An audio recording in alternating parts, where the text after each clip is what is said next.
we have heard there's nothing like really announced officially from the government, but however, we have heard that their program for the freehold properties is gonna be starting in the next 90 days, most probably between April and May. Lots of our investors now they are starting to ask, would it be wise for me to jump now and to start investing in Saudi, or shall we wait a little bit more to see how stuff is going? Especially that now we have heard of another ease of lifting the ban of alcohol. It's not on locals, it's gonna be on the expat. But I just saw it that this is a very strong message from the kingdom, which is telling everyone you are more than welcome to come over here, to live in here, to do your businesses in here, and just to capture all of this new blessings or wealth coming in the city. Yeah, absolutely. And it's a good thing for the whole region. Personally, I'm all in favor for it. Now, we again need to understand this in terms of the dynamics of actual activity. According to CBRE, they had a report around the middle of last year, late summer.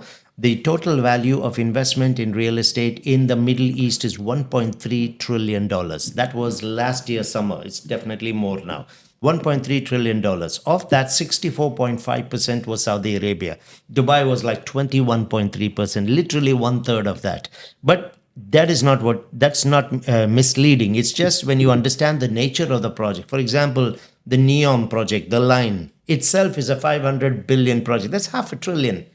That's one project from 1.3 trillion is half a trillion. Well, that's going to take many, many years before it really is going to finish. It is an exciting project, no question about it. It is attracting investors, but that is going to be a lifestyle, a global lifestyle, but you're going to be stuck in a desert away from humanity in that. It's going to take years and years before that will happen. It is very good to see that the Saudi government is opening up after 72 years. They're lifting the ban on alcohol. But those articles clearly say this will be certain categories. But we know the future of that will be further expansion. You cannot upset your local population. You bring it in a bit, people accept it, live with it, you expand it, and then you expand it, and then you expand it. That's how it's going to come in. But one thing that we read from this is it's very clear. For them to be able to compete with us, they cannot compete based on their current personality. They have to adopt things that have made Dubai and some of the other cities here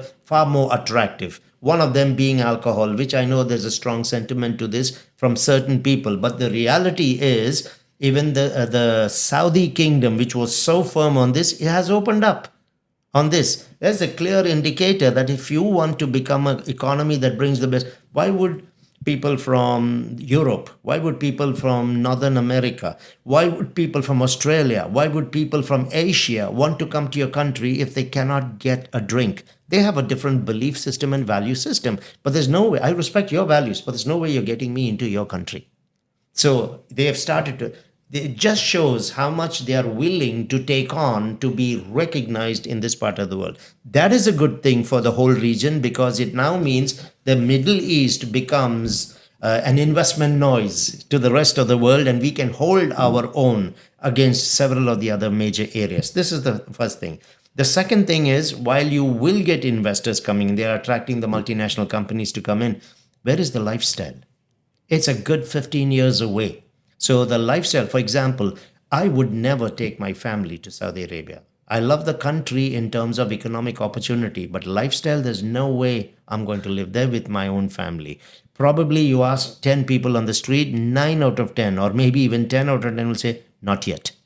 Not yet. Exactly, not yet. Everyone is waiting. They want to see what's going to happen in the next 5 years. Correct. The expo even. So it's very simple. You have two choices here. 5 years, could be 10 years, maybe 3 years. It doesn't matter. As an investor, you're an opportunist. When the opportunity is there now to make money, to park your money in the bank and wait when Saudi opens, I don't know when, 5 years, 8 years, I don't know when, you're not an investor. Because for those 5 years that your money's in the bank, how much are you making? Nothing. Nothing. And how much is inflation cancelling out on the purchasing power? It's gone. So the real opportunist says, we have amazing opportunities now, Dubai, Ras Al Khaimah, grab it, let's make our money. When Saudi really opens up, we can exit these assets if we want and take much larger amounts there. The investor is an opportunist. He's not going to sit and say, I'll wait till Saudi opens and then come. That's an excuse that people are giving. You couldn't wear a short skirt and walk around in Saudi Arabia today. There are no discos and nightclubs for you to go to. You couldn't go onto the beaches with your bikinis and walk around. You don't have the freedom that the people have in the malls yet. What is the safety for my people there, my kids in that area? So no one, or almost no one is too extreme a statement. Most people would not yet go there with families. So they would go as an investor, but they probably would not go to be a homeowner in there and live with family. That's way off. Then by the time the casinos come here, now Saudi is going to have to consider that, because they're going to lose a whole new wave of people when Bellagio and MGM and all of these open up here. So they are always going to be playing catch up, or they'll have to do a very dramatic turnaround that what Dubai did in 20 years, they're going to have to try and do 5 to 7 years. That's not going to happen, particularly when your population there is largely local and not that many expat. So you're going to face all of these, but the ruler is brilliant. He's becoming like Sheikh Mohammed, completely challenging all the norms, and he's going on, and it will get them the results. But it's a long way off. You are listening to Take Charge podcast, hosted by Anthony Joseph.